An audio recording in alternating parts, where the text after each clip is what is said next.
Baik, suara saya sudah terdengar, Bu. Kalau tidak, Ibu bisa keluar dulu lalu masuk lagi mungkin. Baik, baik. Oke, sudah terdengar. Intinya pada tahun 2010 itu negara-negara tersebut mempunyai hutang yang sangat banyak, mempunyai suatu kesulitan masalah keuangan, sehingga mereka sulit untuk membangun negaranya dengan baik. Untuk itu mereka mereka membutuhkan suatu bailout atau suatu pinjaman dari negara-negara lain. Mereka menerbitkan suatu surat hutang. Nah, ini menjadi permasalahan tentunya karena mereka mengeluarkan obligasi atau surat hutang, yieldnya itu untuk 10 tahun itu melebihi dari 7%. Dan kita ketahui setelah lebih dari 7%, tentunya negara itu minta bailout, ya. Tentunya minta minta bantuan keuangan, kira-kira seperti itu. Nah, ini ternyata setelah dibantu oleh IMF, dibantu dengan ECB, dibantu dengan Troika namanya, dengan Eurozone, tentunya akhirnya ini menjadi hutang di kemudian hari. Menjadi permasalahan adalah di bulan Desember kemarin ada suatu jejak pendapat di mana pemerintahan Yunani yang sedang berkuasa sekarang dari sayap kanan itu mencalonkan presiden dan di sayap kiri juga mencalonkan presiden. Dari jejak pendapat masyarakat Yunani, sepertinya partai oposisi atau partai sayap kiri itu akan memenangkan pemilihan presiden. Dan apabila itu terjadi, kita sudah mengetahui bahwa sayap kiri sangat tidak mau kooperatif untuk membayar hutang-hutang yang sudah ada. Dan apabila sudah tidak mau membayar hutang, tentunya ini menjadi masalah di negara-negara tetangganya. Mengapa seperti itu? Karena uang-uang yang dipinjamkan itu tentunya dari bagian dari negara-negara tetangganya. Surat obligasi atau surat hutangnya itu berasal dari negara Prancis atau perbankan yang ada di Italia, bahkan ada yang ada di Jerman.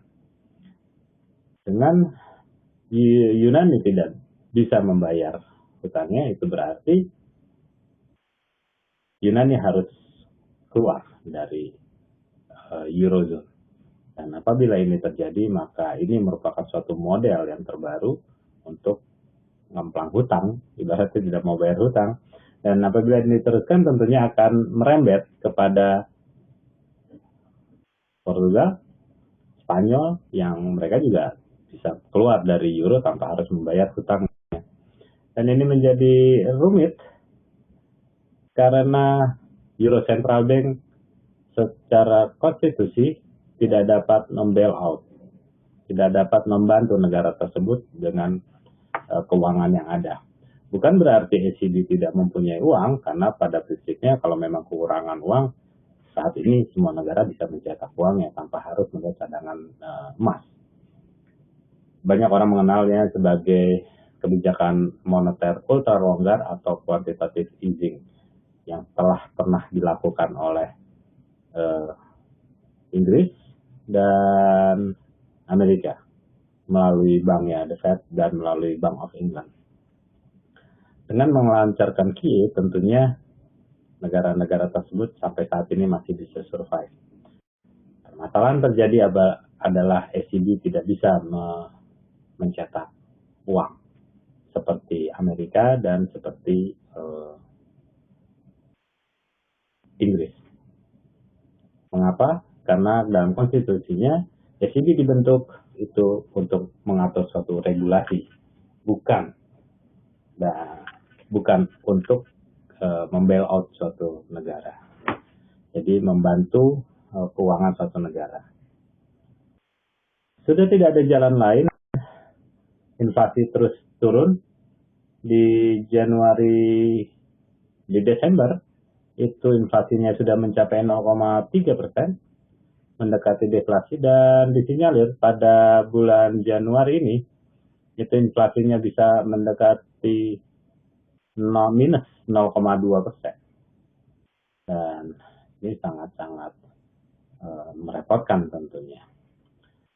Sehingga timbul suatu wacana untuk mengeluarkan QE dengan konsep adalah outright monetary transaction, yang ujung-ujungnya tentunya adalah membeli bond. Kalau membeli bond ujungnya kalau menurut saya ya jatuhnya QE juga. Cuman bahasanya aja beda. Untuk supaya ini menjadi sah, tentunya ini harus dengan persetujuan pengadilan tinggi di Eurozone. Pengadilan tinggi Eurozone tentunya meng-ACC, ya, merestui OMT ini diluncurkan. Dan yang menarik adalah Jerman masih bersikeras untuk mempertanyakan. Kontroversi ini masih terus berlangsung karena Jerman masih belum bisa terima bahwa QE bisa diluncurkan di daratan Eropa.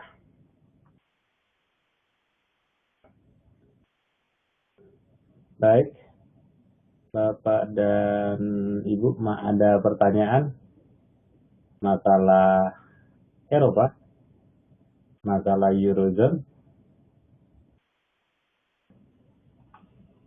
Baik, kalau tidak ada, saya teruskan lagi slide-nya. Tanggal 15 Januari 2015 kemarin, tiba-tiba dengan serta-merta SNB, Swiss National Bank, mengeluarkan suatu kebijakan yang agak mengejutkan, yaitu yang awalnya adalah dia menurunkan suku bunga menjadi minus.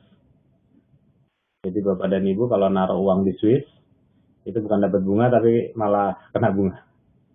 Ya, kena bunga. Lalu nggak lama kemudian dia juga mengeluarkan suatu kebijakan, karena tahun 2011 SNB pernah mengeluarkan kebijakan akan mempertahankan level 1 euro sama dengan 1,2 Swiss franc. Apapun yang terjadi di bawah harga tersebut, maka SNB akan mengintervensinya secara besar-besaran.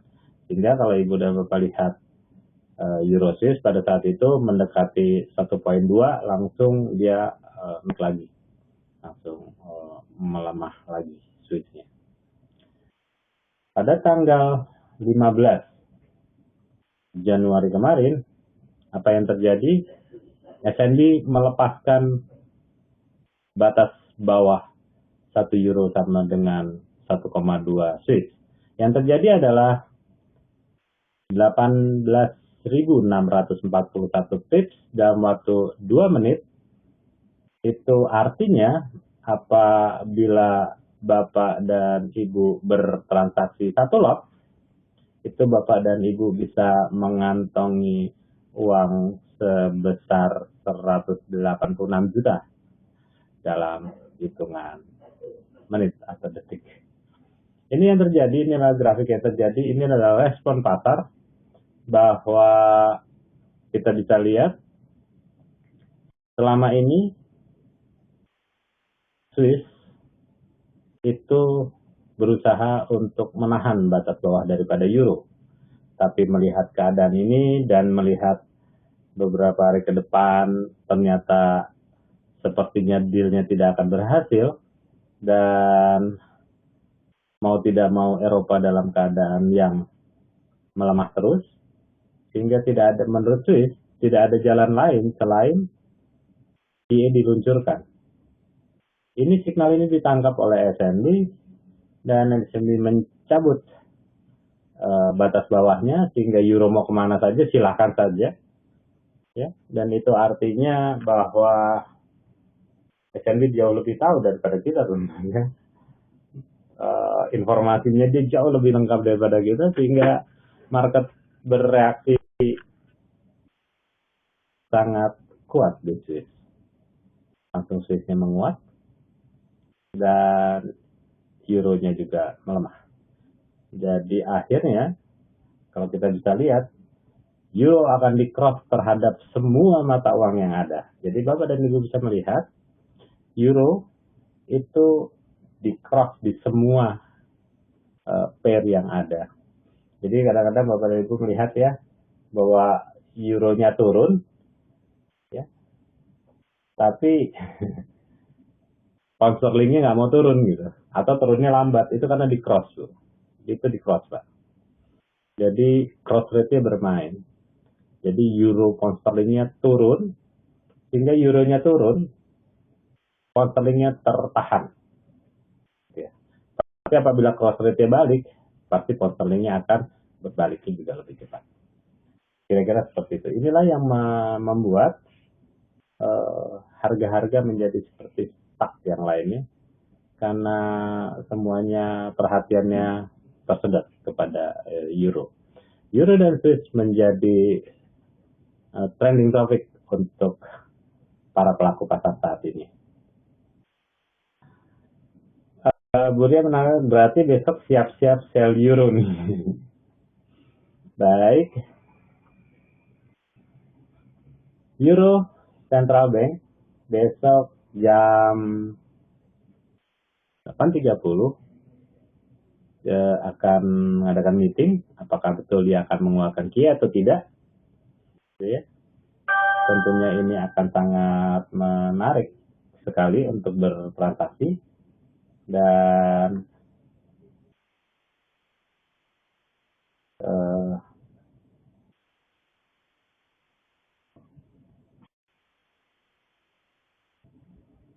artinya adalah kita tetap harus bisa lihat besok ya Bu. Euro mau kemana, kita jangan coba mendahului.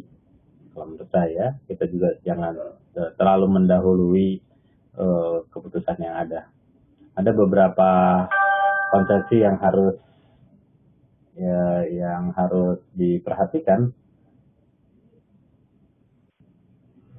yaitu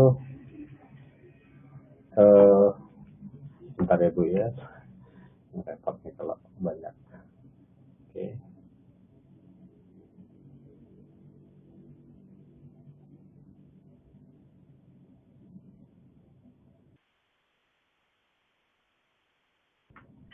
Baru banyak yang harus diperhatikan, yaitu kira-kira apa ya kebijakan moneter yang akan ditetapkan besok. Tentunya kalau menurut saya harus ada tiga elemen yang harus mereka perhatikan.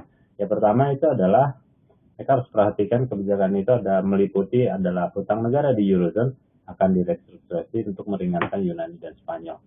Bapak dan Ibu, apabila hutang Yunani dan Spanyol tidak direstrukturasi, tentunya ekonomi Eropa tidak akan membaik. Ia akan dibutuhkan untuk ini. Dan menurut saya, apabila uang dikucurkan tetap, tetapi hutangnya tidak direstrukturasi, itu berarti intinya berapapun uang yang dikucurkan itu tidak akan merubah segalanya. Gitu ya. Sehingga menurut saya harus ada suatu kebijakan untuk merestrukturisasi Yunani dan Spanyol. Apabila restrukturisasinya jadi, tentunya euro akan melemah karena banyak sekali yang haircut. Kalau di dalam artikel namanya haircut atau pemotongan hutang. Jadi hutangnya dihitung kembali dan ada yang tidak dibayarkan. Apabila tidak dibayarkan, tentunya ini menjadi permasalahan untuk rating negara tersebut untuk diinvestasi. Oke, paling tidak untuk QE-nya yang ditunjukkan paling nggak program public investasi itu yang harus dibiayai, terutama masalah infrastruktur, energi, dan lain-lainnya. Jadi uang yang diberikan itu tentunya harus untuk membayarkan infrastruktur sehingga ekonominya bisa pulih kembali. Dan tentunya yang ketiga adalah harus adanya suatu pasar tunggal. Dan ini artinya bahwa hutang negara-negara yang direstrukturisasi tersebut itu merupakan tanggung jawab dari negara-negara yang ada di Eropa. Dan tentunya apabila ini menjadi tanggung jawab negara-negara yang di Eropa, kita juga harus memperhatikan bahwa harus adanya suatu pasar tunggal yang bentuknya adalah digital kalau menurut saya. Jadi ya mau tidak mau, suka nggak suka, bahwa kalau hutangnya itu dibagi rata ya di setiap negara, jadi misalnya membantu Yunani misalnya 200 miliar euro gitu, dan negara-negara lainnya itu juga seperti patungan untuk bantu untuk bantu Yunani. Tapi apabila ada uang masuk, tentunya ini juga milik pasar tunggal Eropa. Dan apabila ini tidak terjadi, ini akan menjadi sulit Eropa bisa tumbuh. Ini adalah planning yang harus diambil oleh Euro menurut saya. Dan apakah kebijakan ini akan ada besok? Tapi yang jelas adalah apakah besok akan ada OMT atau ada QE, itu akan membuat Euro pasti akan melemah. Level 500 miliar euro itu adalah menurut saya level yang terminim untuk bisa mencetak uang di Eurozone. Apabila cetakan uangnya sekitar 1 triliun euro, Bapak dan Ibu nggak perlu nanya saya lagi, silakan sell aja. Any price, silakan sell aja. Itu pasti longsor. Apabila di bawah 500 miliar euro, Bapak dan Ibu harus siap-siap untuk melihat pergerakan market akan kemana. Kita lihat pelaku pasar akan kemana. Itu menurut saya. Nanti kita lihat berapa yang mereka kucurkan. Beberapa analis bilang adalah levelnya sekitar 500 miliar sampai 1 triliun euro. Untuk mendapatkan informasi yang lebih jelas, dan Bapak dan Ibu silakan buka Facebook saya, ada di fanpage saya yang judulnya I Look Asset Market. Silakan buka aja dan baca saja di situ. Biasanya Bapak dan Ibu bisa mendapatkan informasi ini secara lebih detail di fanpage. Baik, Bapak dan Ibu ada pertanyaan? Kira-kira ada yang mau ditanyakan, silakan. Banyak orang mengatakan bahwa akhirnya menjadi sulit ya bertransaksi, ya akhirnya menjadi sulit. Menurut saya tidak. Selama ini Bapak dan Ibu memandang bisnis ini memang bukan sebagai suatu bisnis spekulasi, dan ini benar-benar seperti air yang mengalir, seperti orang berdagang biasa. Kita bisa ketahui bahwa untuk memenangkan bisnis itu, mendapatkan profit di bisnis ini, itu hanya ada satu benang yang tipis antara orang yang profit dan yang loss. Benang tersebut itu yang profit dan yang loss itu benangnya sangat tipis, dan yang benang yang sangat tipis itu namanya adalah edukasi dan informasi.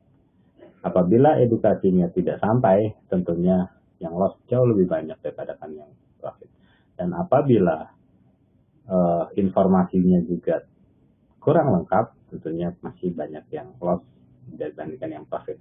Untuk itu Bapak dan Ibu-ibu, kami membuka suatu konsultasi tentunya, atau apapun itu, edukasi dalam bentuk webinar, dalam bentuk coffee break, dan beberapa hari ke depan kita akan coba membuat suatu edukasi offline di Jakarta tentunya. Nanti yang untuk di luar daerah kita akan coba buat dengan yang lain. Yang setelah offline ini berjalan, nanti kita buat yang online. Nah, informasi juga yang cepat itu membuat Bapak dan Ibu terhindar dari kerugian. Untuk itu kami sangat concern sekali terhadap yang namanya edukasi dan apa yang namanya informasi. Nah, untuk itu apabila Bapak-bapak dan Ibu-ibu tidak punya waktu belajar yang sangat banyak karena kegiatan yang sangat rutin, tentunya kami juga menyediakan suatu fasilitas untuk Bapak dan Ibu-ibu mencontek, mengamati, melihat orang-orang yang jago trading, yaitu masih dalam suatu social trade. Social trade kami berbasis Direct, gitu ya, berbasis Java, dan kita bisa lihat bahwa di sana ada top rank-nya yang terbaik untuk saat ini ada dipegang oleh ID Power dengan 21 copier, dan tentunya Kelly, ada Alvaridi, ada Ken 23, lalu ada Tariono, ada Dragon, dan ada Jason 8. Baik, kalau kita amati, kalau ibu-ibu dan bapak-bapak lihat bahwa hanya ada 2 orang nasabah yang bisa di follow atau bisa dipelajari bagaimana dia bertransaksi. Yang pertama adalah ID Power, yang ini 34% adalah hitungan sekitar 2 bulanan, 3 bulanan lupa saya. Dan Dragon. Mengapa seperti itu? Apabila bapak-bapak dan ibu melihat bagaimana tradingnya Kelly yang nomor 2, dia kalau tidak salah dia mengcopy ID Power. Begitu juga yang rating nomor 3 adalah Alvaridi, itu juga mengcopy dari Dragon. Kan 233 juga kalau tidak salah mengcopy juga. Tariono tidak mengcopy, bapak-bapak. Followernya ada 3 orang, tapi bapak-bapak dan ibu-ibu kalau melihat dia dia bertransaksi, bapak dan ibu pasti akan stres. Kenapa? Karena tidak ada stop loss-nya. Ini adalah suatu bentuk yang tidak kami sarankan untuk ditiru bertransaksinya. Karena dengan tidak adanya stop loss, uang bapak dan ibu pasti akan habis. Jaminan uang bapak dan ibu tidak habis adalah stop loss. Begitu juga dengan Jason 8, itu tentunya juga kalau bapak dan ibu buka transaksinya, dia mengcopy. Untuk itu, dari 7 terbaik rating ini, yang murni bertransaksi, menggunakan stop loss, TP-nya nggak penting kalau buat saya, yang penting stop loss-nya. Ada metode tradingnya jelas, dan saya lihat juga tidak pernah menggeser stop loss, dan yang terpenting, 2 nasabah ini tidak pernah mengcopy.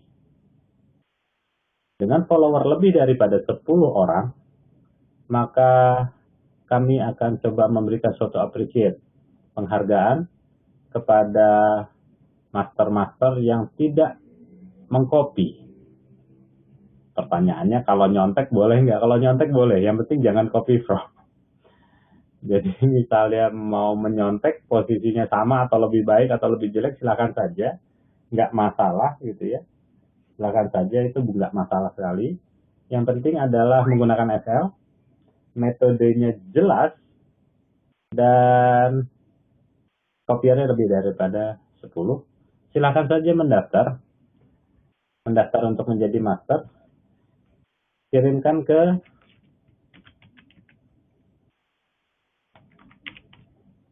email saya.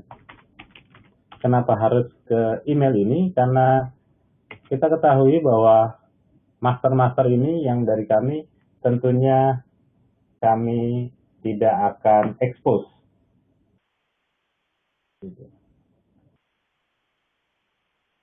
Kami tidak akan expose.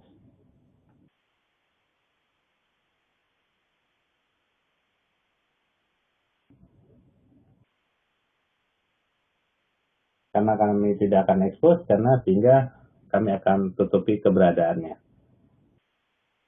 Nah, apa kehebatan daripada master-master yang kami akan appreciate dengan memberikan poin setiap beliau bertransaksi 1 lot. Jadi apabila poinnya sudah terkumpul sekitar 500 poin dalam waktu 1 tahun atau sekitar tanggal 31 Desember, poinnya bisa ditukarkan dengan koin emas, lalu jalan-jalan ke Universal Studio, atau gadget baru, atau emas batangan, atau mobil, atau rumah, itu silahkan saja ditukarkan poin yang bapak-bapak dan ibu-ibu dapatkan. Artinya, yuk kita berlomba-lomba jadi master, ya. Karena jadi master dengan cara yang baik, cara yang benar. Tentunya Bapak dan Ibu punya suatu follower yang banyak. Kalau follower yang banyak, Bapak dan Ibu juga akan mendapatkan adjustment atau uang lagi gitu ya, mendapatkan uang untuk satu lotnya sekitar $5 gitu ya, dari semua follower Bapak dan Ibu yang ada. Dan apabila ini bertahan selama 3 bulan dan baik terus, tentunya ini akan menjadi lebih baik untuk Bapak-Bapak dan Ibu-Ibu. Karena yang tadinya cuma $5 per lot akan ditambahkan lagi.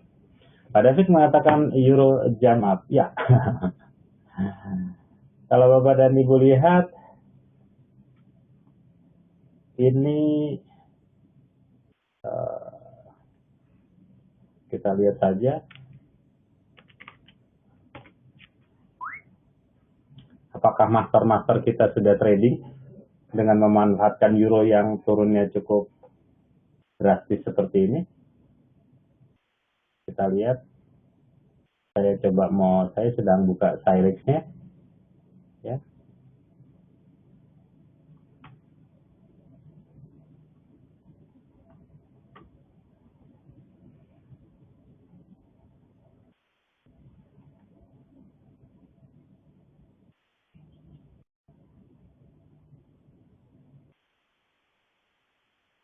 Saya coba buka.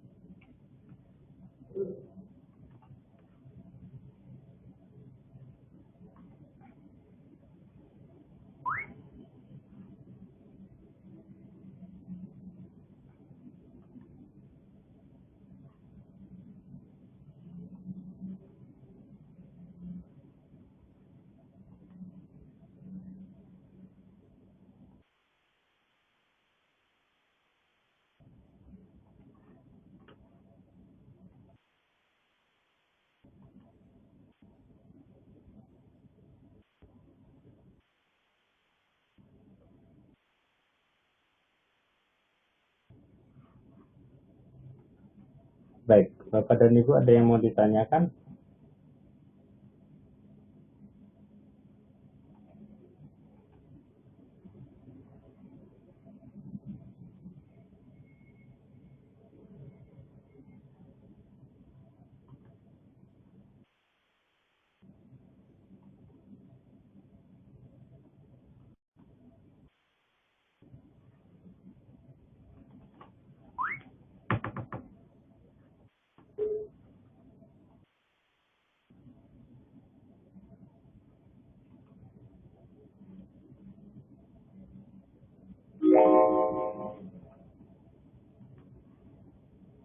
Sebentar ya Pak ya, saya coba cek dulu.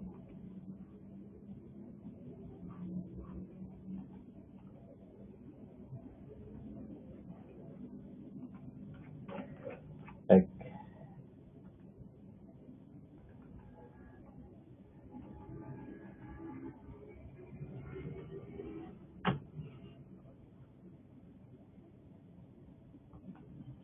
Iya, Dragon ada posisi.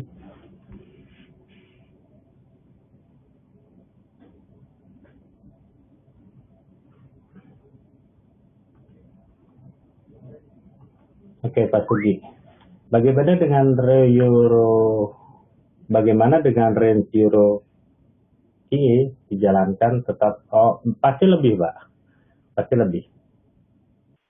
Pada saat kiri dijalankan, Bapak jangan coba untuk melawan. Range ini pasti dilewati. Pasti akan dilewati, Pak. Akan dilewati ini. Karena menurut saya ini pasti anomali. Pada saat tertentu euro bisa mencapai sekitar 2.500 pip, Pak, apabila ada berita. Range-nya jangan dijalankan. Range ini hanya untuk pada saat harganya menjadi lebih aman dan jauh lebih tenang. Tapi apabila dalam keadaan yang tidak tenang, sebaiknya Bapak jangan menggunakan trading menggunakan range. Jadi menggunakan range apabila berita-berita sudah lewat atau tidak banyak beritanya dan range-nya sudah cukup jauh, lalu ibaratnya kalau saya katakan bahwa teknikalnya berjalan, tapi apabila fundamental masuk, Pak, sebaiknya lupakan masalah range. Dan 1-2 hari kemudian baru range-nya nanti akan berjalan secara normal kembali. Saya kira seperti itu. Baik, ada pertanyaan lagi? Jadi bapak-bapak dan ibu-ibu yang senang bertransaksi, lalu menggunakan stop loss, lalu mempunyai follower lebih daripada 10, dan tentunya kami juga pada saat bapak dan ibu bertransaksinya bagus, silakan saja, nanti kami akan coba promosikan untuk menjadi bahan acuan bagi nasabah-nasabah yang lain yang tidak mempunyai waktu untuk trading, tidak mempunyai kesempatan untuk beredukasi karena kesibukan beliau, sehingga kita bisa memberikan suatu kemudahan, yaitu dengan memfollow master yang ada. Nah, ini artinya bahwa Bapak dan Ibu bisa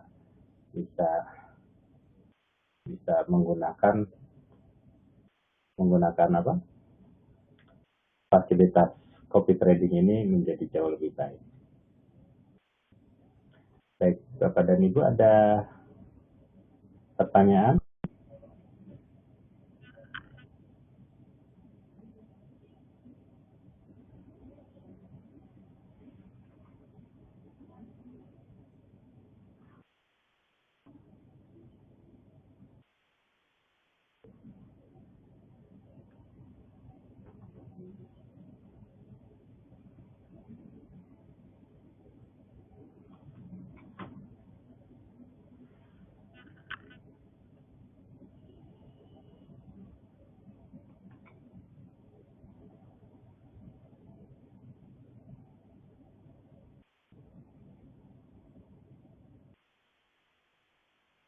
Oke, ada berita baru masuk dari SCB. Baik.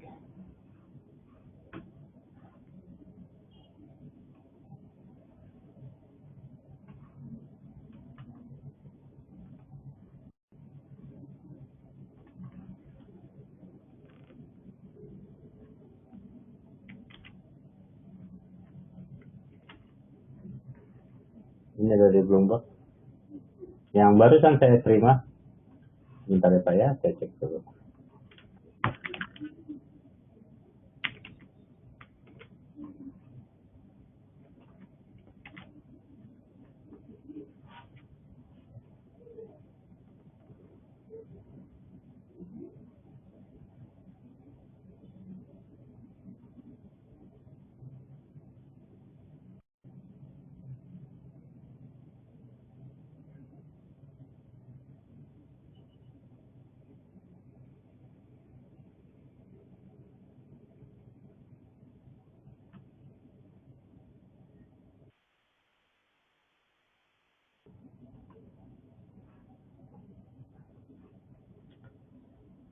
Baik, ini adalah suatu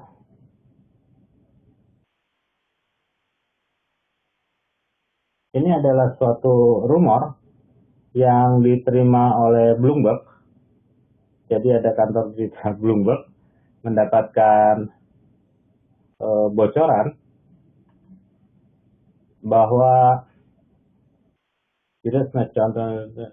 euro pecah ke 15668 dari 1634. Pada prinsipnya SCB akan mengusulkan 50 miliar per bulan hingga tahun 2016.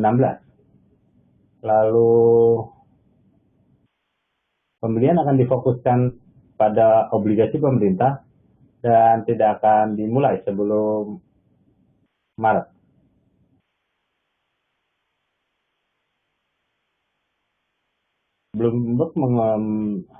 Bloomberg said to ECB official who have seen the document. Bloomberg mengutip kedua pejabat ECB yang melihat dokumen tersebut. Jadi itu sekitar lebih dari 1 triliun euro untuk sekitar 21 atau 22 bulan. Dan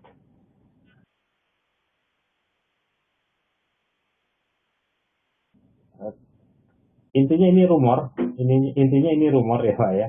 Dan apabila konfirmasi besok, tentunya nanti kita akan lihat efeknya. Dan kalau ini terjadi dan QE tidak akan dimulai, kata dokumen ini, kalau memang benar dokumennya, tidak akan dimulai sebelum bulan Maret.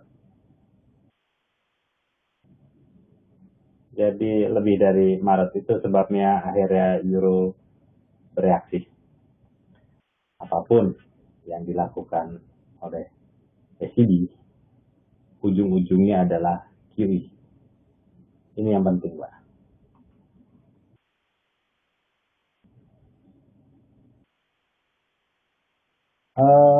Nggak masalah ya Bu Susi. Kita harus menyikapi dana berapa kira-kira Pak kalau kondisinya seperti besok biar nggak habis untuk 0,1 lot. Bu, ini nggak ada urusan. Ini nggak ada urusannya apabila Bapak dan Ibu tidak ada posisi. Maksudnya untuk 0,1 lot kalau trading di euro biasanya kena $100, ini jaminannya adalah $200. Tetapi per lotnya itu sama saja Bu, nggak masalah, profitnya sama aja, nggak masalah. Jadi selama Bapak dan Ibu bertransaksi dengan menggunakan stop loss, itu nggak jadi permasalahan sebenarnya. Yang jadi permasalahan adalah apabila Bapak dan Ibu biasanya dengan uang $1.000 itu bisa trading 0,1 kali 10 kali atau 1 lot. Ini Bapak dan Ibu hanya bisa trading 0,5 lot, setengah lot. Cuma itu aja, yang lainnya nggak kok, nggak masalah. Nggak, sama aja, tradingnya pun sama aja, tidak ada yang beda, tidak ada yang aneh untuk bertransaksinya, gitu ya. Aman-aman aja Bu. Kalau yang jelas untuk bertransaksi 0,1 memang disarankan untuk leverage yang benar itu adalah sekitar 0,1 itu sekitar $2.000 sampai $3.000. Itu aman. Tapi kalau Ibu menggunakan stop loss nggak masalah. Jadi dengan uang 5 juta juga nggak masalah, dengan uang 10 juta juga nggak masalah. Menggunakan stop loss ya Bu ya. Transaksinya menggunakan stop loss. Jadi Bapak-Bapak dan Ibu sudah mengetahui ya bahwa ini ada suatu dokumen yang bocor yang masuk ke kantor berita Bloomberg, sehingga langsung direspon oleh pasar bahwa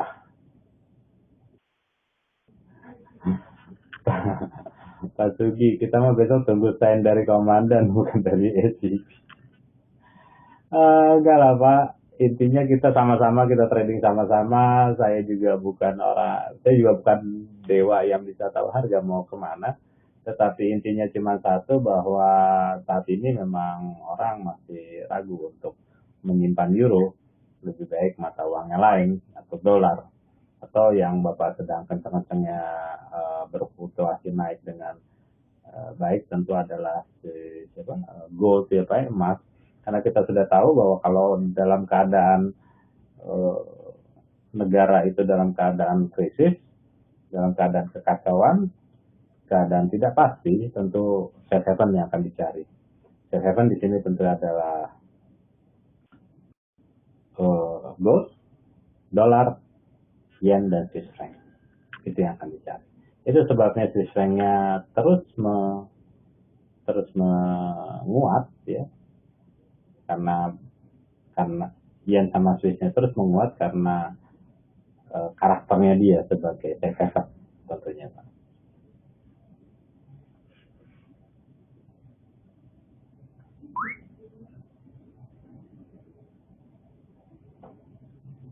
Baik, Bapak dan Ibu ada yang mau ditanyakan?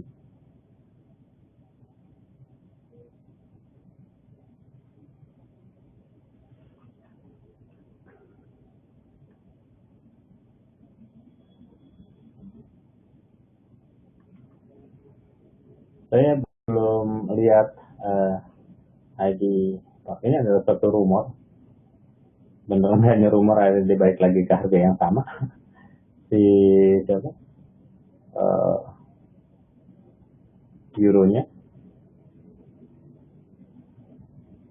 Tentunya semua berita pasti masih mengecek apakah ini valid atau tidak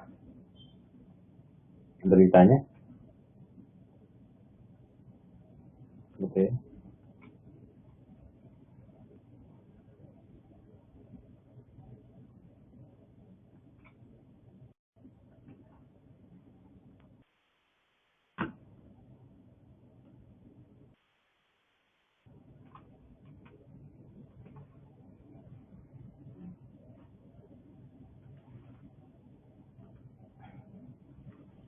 Pak, jika QE 1 triliun euro misalnya, apakah euro bisa rebound dan kapan? Maksudnya apa Pak? Maksudnya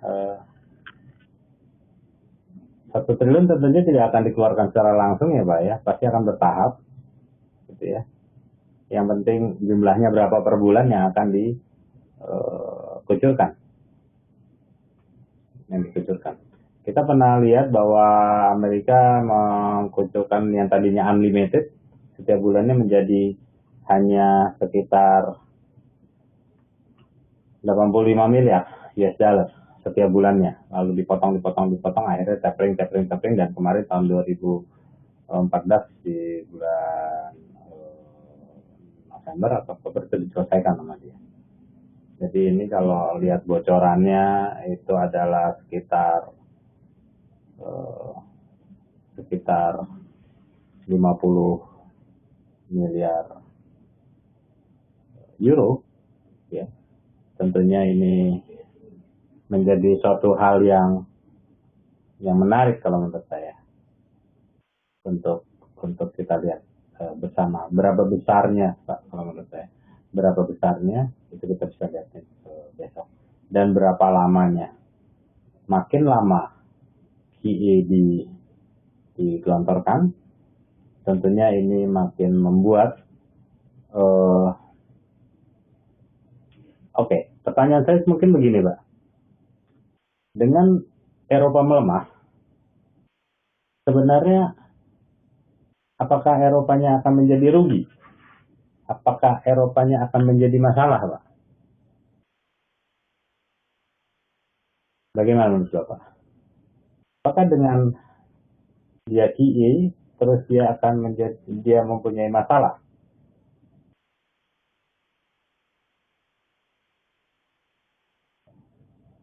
Bapak dan Ibu mungkin bisa sharing. Bapak dan Ibu tentunya harus melihat juga bahwa dengan dia luncurkan QE, ya, bursa saham di Eropa itu menjadi lebih baik. Gitu. Jadi dengan meluncurkannya QE, tentunya bursanya menjadi lebih baik, hijau semua Pak bursanya. Sama seperti yang dilakukan. Betul. Harusnya jika QE maka inflasi akan bisa naik di Eurozone. Betul Pak? Teorinya seperti itu. Sebenarnya adalah dengan menggelontorkan uang, tentunya infrastruktur akan jauh lebih baik. Laju pertumbuhan ekonomi menjadi lebih baik, dan itu yang diharapkan oleh rakyat di kawasan Eropa. Ini sangat menarik karena indikatornya tentu adalah bursa saham di Eropa. Sama seperti pertama kali kita melihat The Fed meluncurkan QE-nya tahun 2009, bagaimana bisa Bapak melihat hebatnya Dow Jones terus naik terus gitu ya, sampai di 2014 ini dia mencapai puncak terbaiknya gitu, sampai malam ini pun masih ada di 17.500. Dow Jones-nya itu adalah puncak terbaiknya, dan ini pun ya maafkan ada potong interest rate. Oke. Ini pun semuanya ingin melemahkan mata uangnya supaya bursanya menjadi bergairah.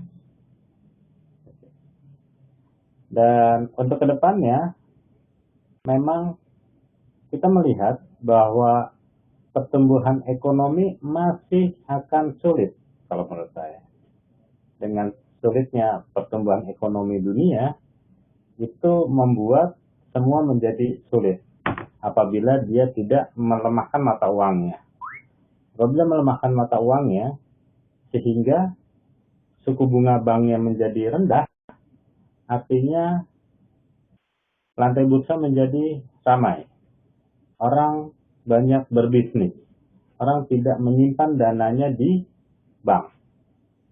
Berbeda dengan di Indonesia dengan suku bunga 7,5, banyak orang menaruh uangnya di bank dan malas untuk berbisnis. Dan kenapa Indonesia masih mau saja banyak usaha di Indonesia yang berhasil?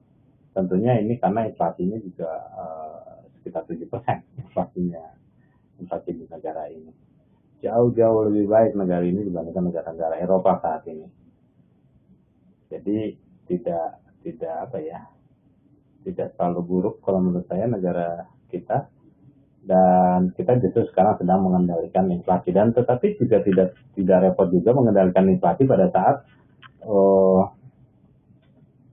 bahan bakar minyak atau minyak dunia turun.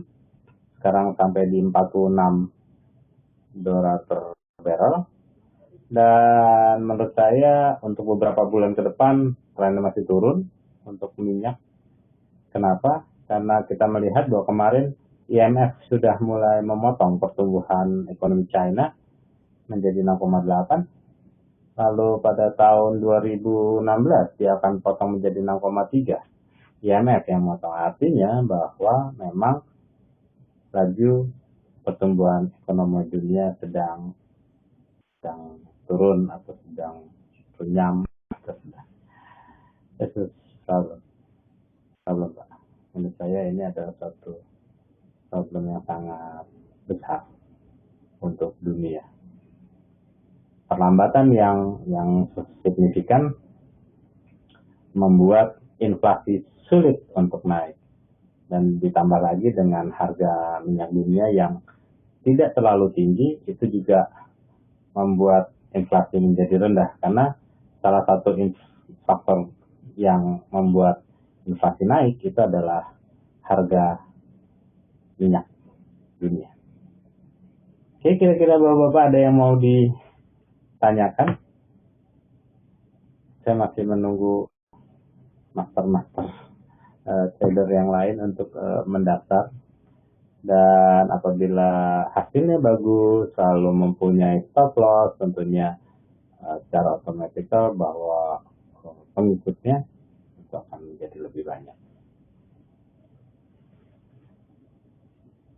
Rumor. Ini rumor besar-besaran, ya memang seperti inilah Pak. Mengapa kita harus bertransaksi menggunakan stop loss, gitu ya? Harus menggunakan TP. Kenapa? Karena apabila terjadi seperti kemarin, 18.000 pip terjadi dalam waktu hitungan detik, itu berapapun uang kita pasti akan habis. Gak mungkin enggak, gitu ya. Dan mulai dibiasakan untuk menggunakan limit buy atau limit sell, juga menggunakan stop loss. Dan itu yang membuat buat kita harus menjadi lebih disiplin. kita nggak pernah tahu apakah ini akan terulang lagi atau tidak. Tapi yang jelas bahwa dengan menguatnya Swiss sebanyak 1.800 poin, itu banyak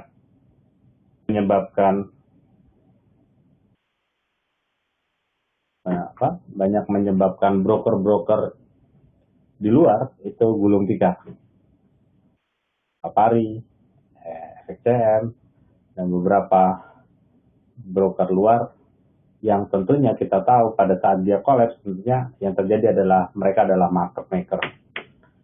Oke, saya garis bawahi lagi ya Pak ya, mereka adalah market maker. Apabila market maker dia terkena yang seperti ini, itu pasti bangkrut, nggak mungkin nggak. Dan ASCAP tentunya bukan termasuk market maker, dia adalah SPP. Dengan adanya SPP nasabah jauh lebih diuntungkan, karena pada saat nasabah ada yang mempunyai posisi sell sebelum berita ini terjadi, itu keuntungannya bisa sampai sekitar 18 juta rupiah untuk 0,1, dan itu ada, betul.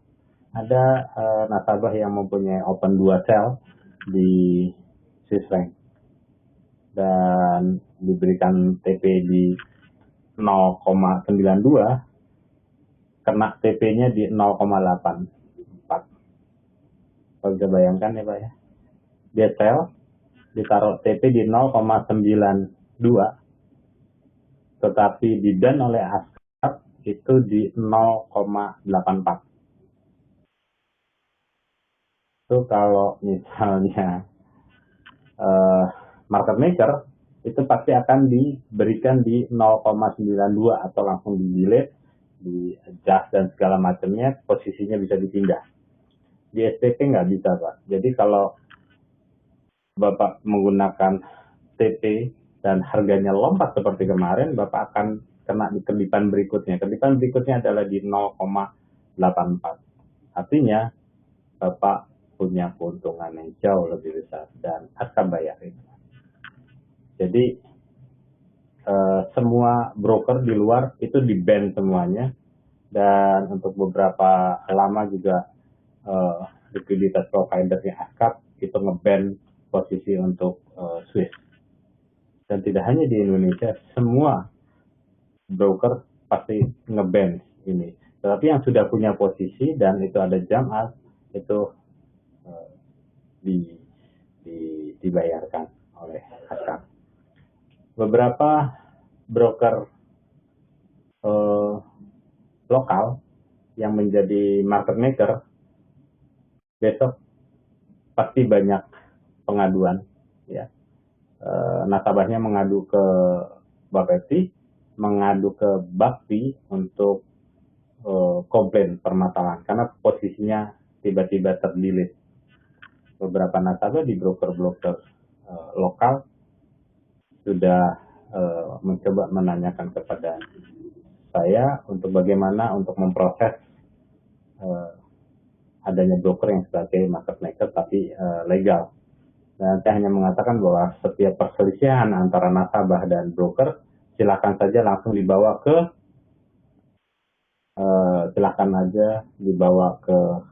Bakti gitu ya, Badan Arbitrase Perdagangan Komoditi yang ada di Bapepti, dan dari situ jangan dibawa ke pengadilan tinggi negeri. Kalau pengadilan tinggi negeri, Bapak dan Ibu harus menjelaskan uang yang banyak dan harus mempunyai waktu yang longgar dan harus membayar pengacara dan segala macamnya.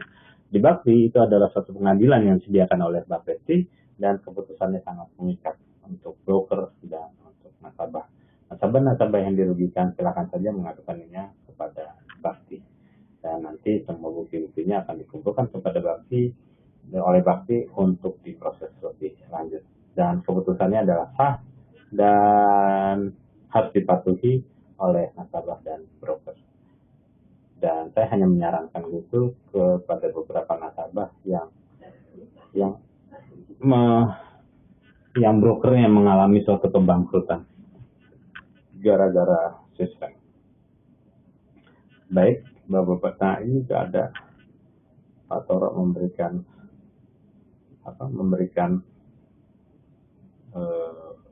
link.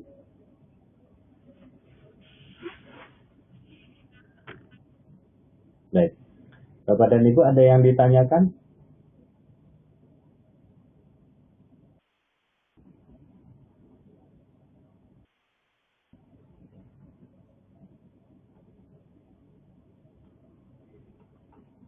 Pak Didi, selamat malam Pak Didi. Saya baru. Ya, Bang Kanada potong suku bunga menjadi 0,75.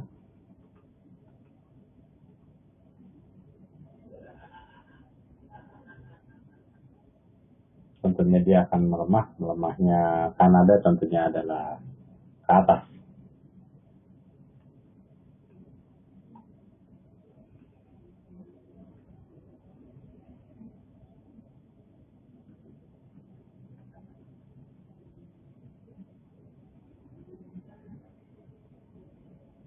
Baik, ada yang tanya.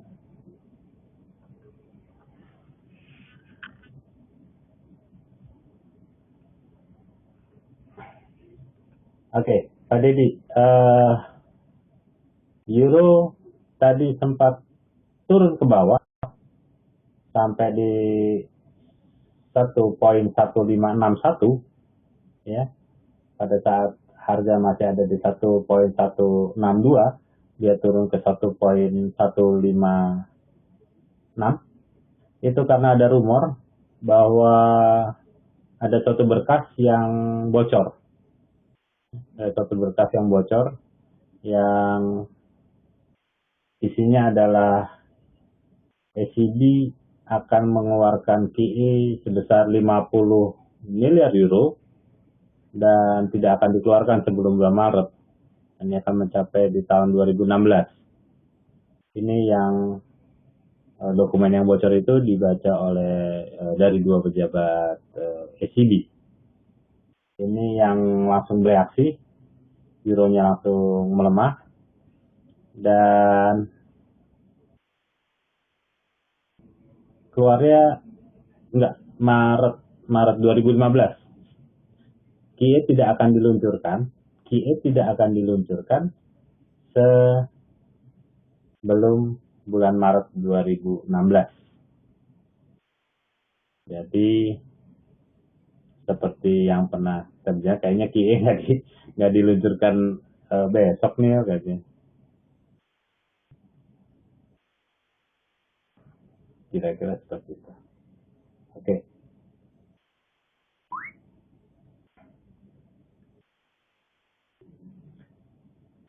Oke. Mungkin gampangnya begini. Menurut dokumen yang bocor, ya, SCB mengatakan propose 50 miliar euro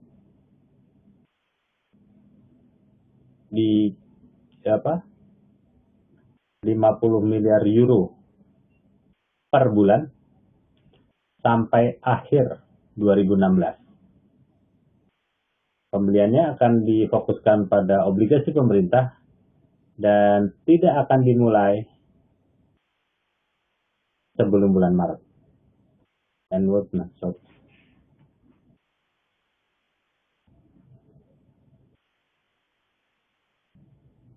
Saya kirimkan lagi Pak Deddy ya beritanya. Beritanya Pak. Itu yang membuat euro tiba-tiba mental lagi ke atas setelah dia turun drastis. Rumor Pak.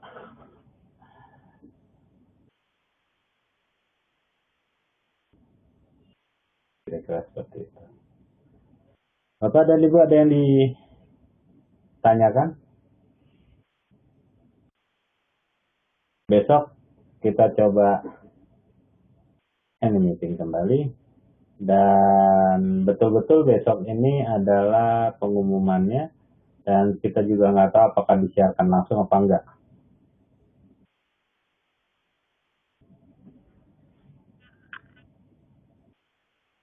Iya.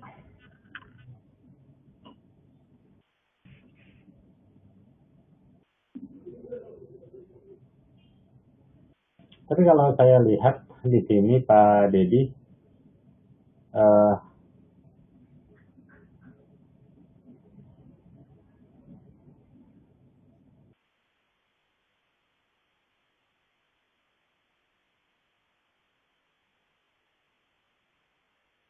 kalau kita lihat Pak, ini will be start from before March.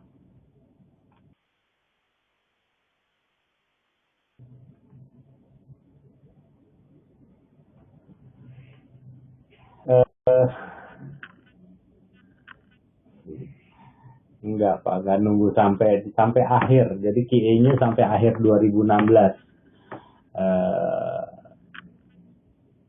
Dan QA-nya akan dimulainya, nggak mungkin dimulai sebelum Maret, gitu ya Pak. Kalau bocorannya benar apa enggak kita nggak tahu. Iya, bukan sesuai prediksi kita Pak, sesuai dengan BBM-nya Draghi Pak, sama kita. Maret 2015 dia akan kucurin sampai di akhir 2016.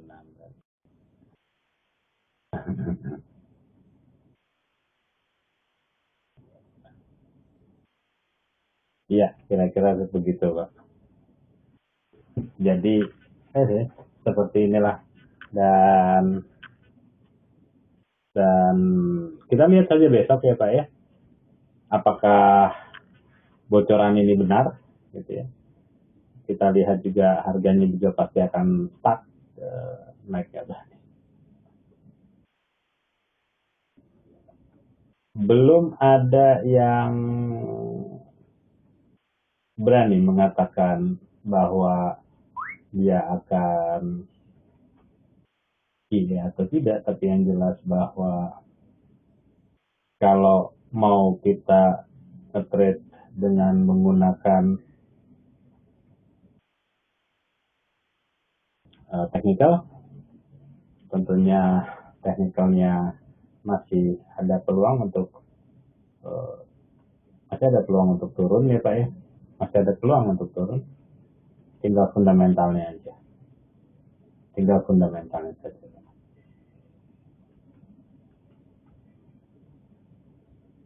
Besok kita lihat besok ya Pak ya, karena buat saya fundamental adalah suatu arah market yang sebenarnya.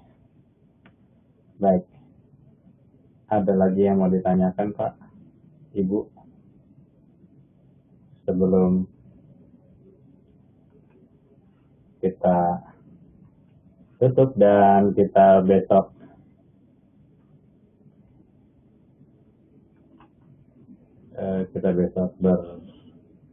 bertemu lagi. Kalau kita lihat malah si Aussie-nya jauh turunnya. Ya. Sekarang euronya yang agak males turunnya. Euro, sterling agak sulit gitu, dibandingkan dengan Aussie. Beberapa kali Aussie kesulitan untuk menutup posisi di atas 082 karena memang Aussie ingin melemahkan mata uangnya. Dia adalah negara maju yang suku bunganya masih terhitung tinggi, sehingga menyulitkan dia untuk melakukan suatu perdagangan. Kira-kira seperti itu. Ada yang mau ditanyakan lagi atau Ibu sebelum saya tutup?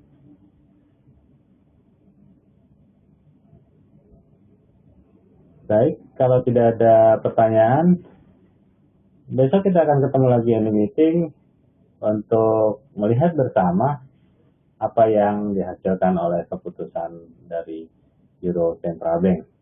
Karena Euro Central Bank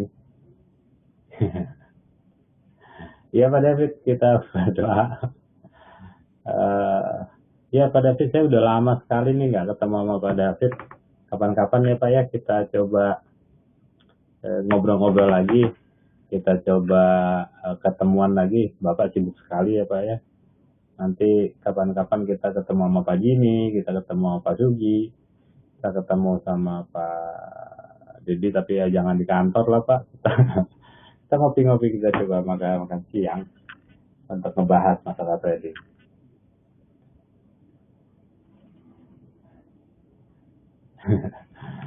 Baik, nanti ya udah lama kita nggak pernah makan sotonya Pak Ahmad lagi ya Pak ya. Baik, terima kasih banyak Pak dan Ibu. Masih ada, iya cuman Draghi ya. Mungkin Bu Ria jauh lebih deket ya sama Draghi. Mungkin tinggal ketok aja pintunya. Dia lagi ada di Perancis, di market besarnya yang baru, di gedung yang baru di lantai 34 ya, 27 atau 37. Baik, ada yang mau ditanyakan Bapak dan Ibu? Ya kalau Euro mah kalau mau turun aja pasti. Ya Pak Sugi itu Pak